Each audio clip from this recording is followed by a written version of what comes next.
It's a date you see on pretty much every calendar. It's the heart of a global holiday celebrated by billions.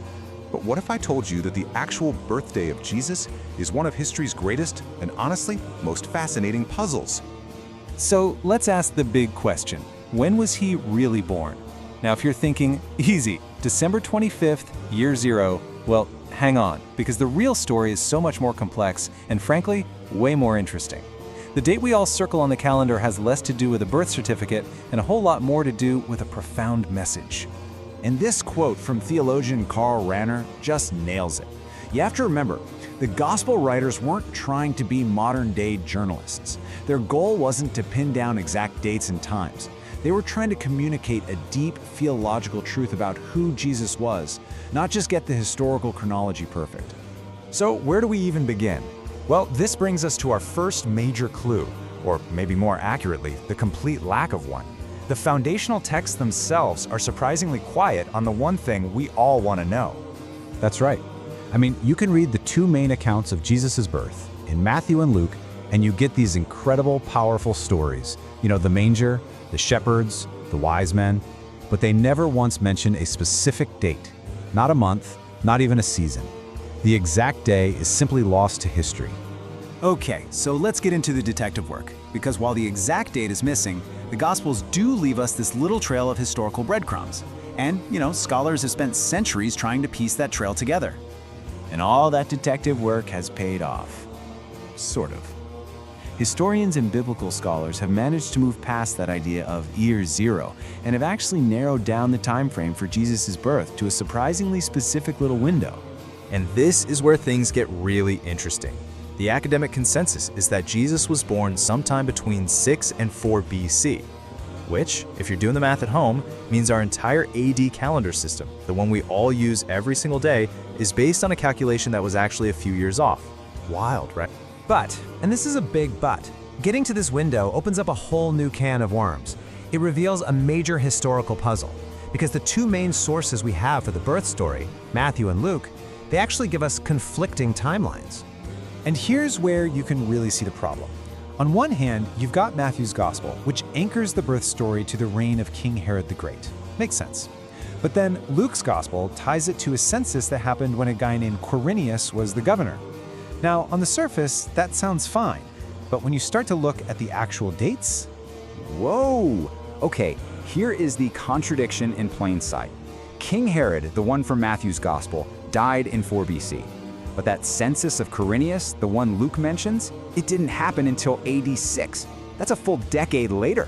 There's just no way for both of those to be historically accurate at the same time. And this is exactly why most scholars lean toward the earlier date, placing the birth before 4 BC, which lines up with Matthew's account. All right, so if the year is a total mystery wrapped in a contradiction, how on earth did we all settle on the day? Well, that story is one of pure, powerful symbolism. So yeah, how did we land on December 25th of all days? For the first few centuries of Christianity, nobody could agree. Seriously, different communities were suggesting dates in the spring, some in the summer. It was all over the map. The choice of December 25th didn't really become a big thing until the 4th century. The most widely accepted explanation for this is known as the history of religions hypothesis. And honestly, it's a pretty brilliant idea. The theory goes that the early church made a very strategic choice. See, in the Roman Empire, December 25th was already a massive pagan festival, the birthday of the unconquered sun, or Dies Natalis Solis Invicti. And this is where the deep spiritual meaning just clicks into place. In the Roman calendar, December 25th marked the winter solstice. It's the darkest day of the year, the point after which the light finally begins to return and the days start getting longer. The Romans celebrated the rebirth of their sun god. So what did the early Christians do? They reframed it. They basically said, you celebrate the unconquered sun, we celebrate the true light, the sun of justice, entering the world to overcome all darkness.